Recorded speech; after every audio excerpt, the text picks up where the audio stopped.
एक त्रिभुज है जिसके आधार BC के समांतर DE एक रेखा है जो AB को D पर तथा AC को E पर प्रतिच्छेद करती है।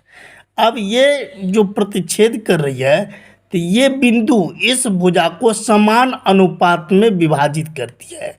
ये बिंदु इस भुजा को समान अनुपात में विभाजित करती है। अब देखिए यहाँ पर लिखेंगे दिया हुआ है। सबसे पहले क्या लिखेंगे? दिया हुआ है। दिया हुआ है,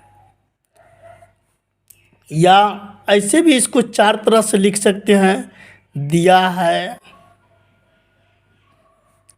दिया है कि, या लिख सकते हैं इसे मान लिया कि,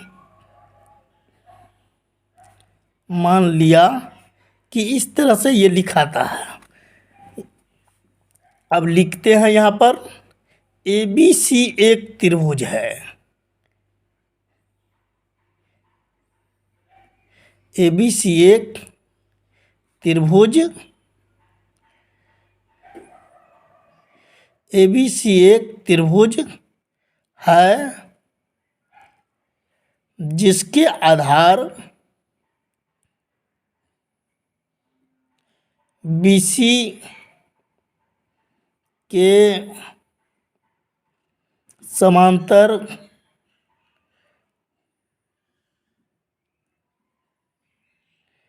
DE एक रेखा है।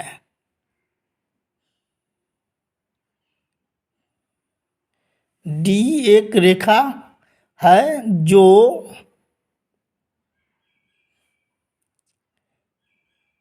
AB को D पर तथा AC को E पर प्रतिच्छेद करती है।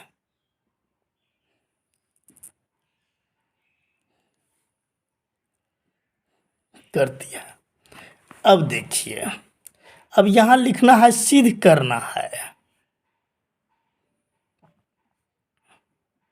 सिद्ध करना है, क्या सिद्ध करना है? AD बट्टे BD बराबर AE बट्टे CE। ठीक है।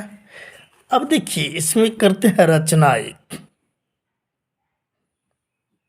रचना कर रहे हैं। देखिए यहाँ B को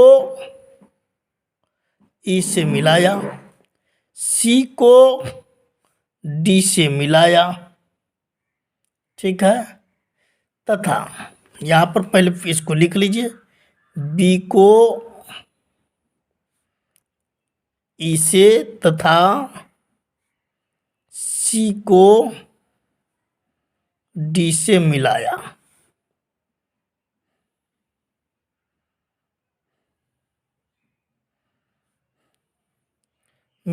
और D से DL AC पर तथा E से EM AB पर लंब खींचा। क्या लिखेंगे? D से DL लंब खींचे किस पर? AC पर, तथा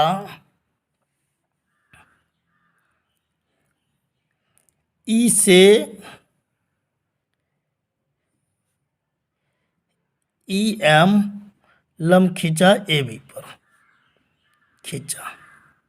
ठीक है। अब देखिए प्रमाण।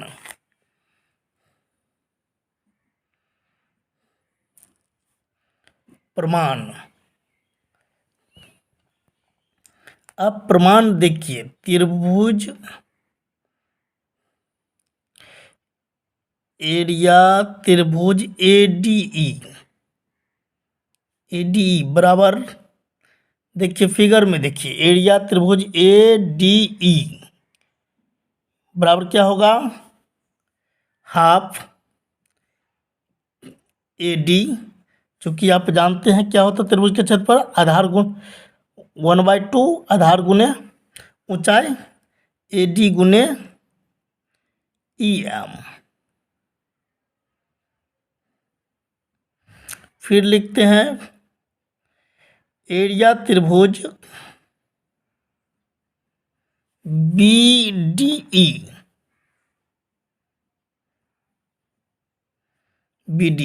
क्या हो जाएगा, फिर उसी में half BD multiply by EM। अब देखिए EM क्यों दिए, क्योंकि एक रेखा पर एक ही लंब हो सकता है। ठीक है, अब देखिए एरिया त्रिभुज ADE बट्टे एरिया त्रिभुज BDE बराबर क्या होगा, हाफ AD गुना EM बट्टा हाफ BD गुना EM कट गया, AD कट गया। देखो अब क्या होता है, AD by BD equation first. ठीक है, इसी प्रकार फिर देखो, अब इस ऊपर देखो यहाँ, अब फिर लिखते हैं त्रिभुज AD कि इधर से इस पर लंब है, इस भुजा पर।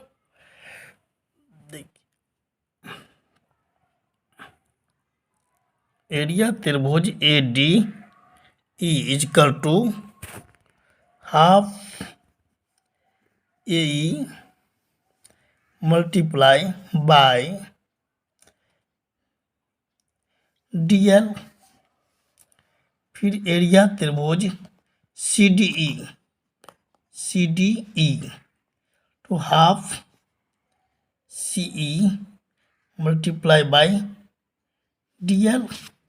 फिर इसी तरह से लिखेंगे एरिया त्रिभुज ADE बट्टे एरिया त्रिभुज CDE क्या हो जाएगा, हाफ AE मल्टीप्लाई DL बट्टे हाफ मल्टीप्लाई CE बट्टे DL कट गया, क्या हुआ AE बट्टा CE। देखिए अब ये इक्वेशन हो गया 2। देखो यहाँ, अब आप यहाँ क्या देख रहे हैं, एरिया त्रिभुज BDE बराबर एरिया त्रिभुज CDE, यानी क्या क्यों हुआ ऐसे, क्योंकि ये एक ही आधार और एक ही जोड़ी समांतर रेखा के मध्य स्थित है। ठीक है, नियम है कि एक ही आधार और एक ही जोड़ी समांतर रेखा के मध्य बने त्रिभुज का क्षेत्रफल समान होता है। ठीक है, ये 9th क्लास में ये थ्योरम दिया हुआ है, समझ गए क्या है थ्योरम, एक ही आधार और एक ही जोड़ी समांतर रेखा के मध्य बने त्रिभुज का क्षेत्रफल समान होता है। देखो अब यहाँ क्या है, ADE बट्टा BDE और यहाँ पर क्या है, एरिया ADE बट्टा एरिया CDE। अब यहाँ देखो, यहाँ पर कह रहा है एरिया BDE बराबर एरिया CDE, तब क्या हो जाएगा, एरिया त्रिभुज ADE बट्टे एरिया त्रिभुज ADE बट्टे एरिया त्रिभुज BDE इक्वल टू एरिया त्रिभुज फिर ADE बट्टे एरिया त्रिभुज CDE। अब देखो ये इसके बराबर है दोनों, तो इसलिए क्या हो जाएगा, एरिया त्रिभुज ADE बट्टे एरिया त्रिभुज BDE इक्वल टू एरिया त्रिभुज ADE बट्टे एरिया त्रिभुज बी डी, इसलिए ये दोनों बराबर हो गया। इसलिए यहाँ देखो अब क्या है क्वेश्चन में, जब ये दोनों बराबर हो गया तो ये भी बराबर होगा, इसलिए ए डी बट्टा बी डी बराबर ए ई बट्टा सी ई प्रूव्ड। ठीक है, समझ गए। ये तुम पढ़े हो, क्या पढ़े हो, थेल्स पर में। थेल्स का जन्म कब हुआ था, ईसा मसीह से पहले, कब, 640 ईस्वी में, और 640 ईस्वी पूर्व, और 540 में उनकी मृत्यु हुई, 46 में, 546 में। और यह एक यूनानी गणितज्ञ थे, तो इसलिए इन्होंने एक थ्योरम दिया था, इक्विएंगुलर ट्रिंगल, ठीक है, जिसे कहते हैं समकोणिक त्रिभुज। अब इस पर इन्होंने एक थ्योरम दिया था, किसी त्रिभुज के किसी समांतर, किसी त्रिभुज के किसी भुजा के समांतर खींची गई रेखा अन दो भुजा को जिन दो बिंदु पर प्रतिच्छेद करती है, वह बिंदु दोनों भुजा को समान अनुपात में विभाजित करती है। तो आपने सबसे पहले क्या लिखा, एक चित्र बना लिया त्रिभुज का, कि ए बी सी एक त्रिभुज है जिसके आधार बी सी के समांतर डी एक रेखा है, जो ए बी को डी पर तथा ए सी को ई पर प्रतिच्छेद करती है। सिद्ध करना था क्या आपको, ए डी बट्टा बी डी बराबर ए ई बट्टा सी। ठीक है, अब देखो रचना क्या किया, बी को ई से मिला दिया, बी को ई से मिला दिया, सी को डी से मिला दिया, डी से डी एल लंब खींच दिया,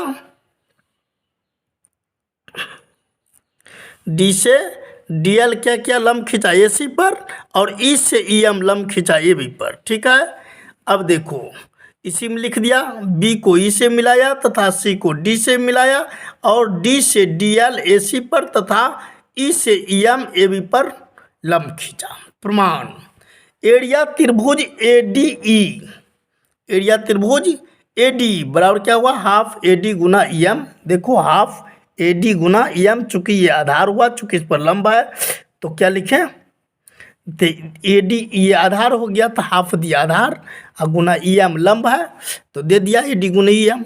फिर यह देखो त्रिभुज, उसके नीचे में देखो B D E, B D E area, इसमें भी आधार यही होगा, एक ही आधार है, बी डी गुना ई एम। अब देखो लंब तो यहाँ से यहाँ तक एक लंब है, यही लंब इस पर भी हुआ तो ई एम डाल दिया। इसलिए त्रिभुज देखो अब क्या लिखे, एरिया त्रिभुज ए डी ई बट्टे एरिया त्रिभुज बी डी। ठीक है, डाल दिया, लिख दिए दोनों, 1/2 कट गया, ई एम कट गया, ए डी बट्टा बी डी हुआ।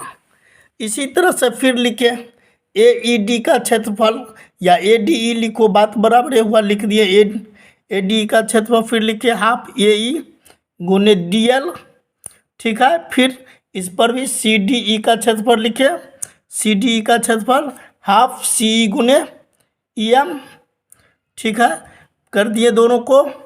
अब देखो चूंकि ये दोनों देखो यहाँ पर, अब यह एक त्रिभुज हो गया, इधर से देखो तो एक त्रिभुज ये हो गया, दोनों समांतर रेखा क्या है, बी सी और डी के समांतर रेखा के मध्य में है, इसलिए दोनों त्रिभुज का क्षेत्रफल क्या है, समान है, दोनों का आधार एक ही है। देखो यहाँ से देखो इसका आधार एक है, और फिर अगर तुम यहाँ से देखोगे ये भी इसी का आधार है, अर्थात ये दोनों एक ही आधार और एक ही जोड़ी समांतर रेखा का दोनों त्रिभुज क्या है, बराबर, दोनों एक ही आधार और एक ही जोड़ी समांतर रेखा के मध्य में दोनों त्रिभुज स्थित है, इसलिए दोनों त्रिभुज का क्षेत्रफल समान होगा।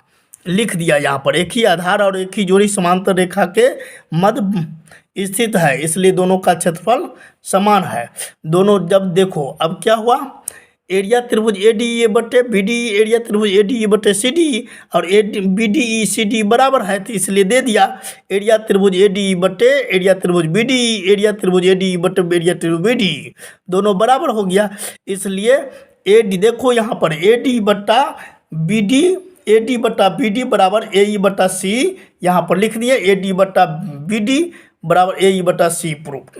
ठीक, तुम लोग अच्छा से इसको रिवीजन करना, देख करके समझ करके कमेंट लाइक करना।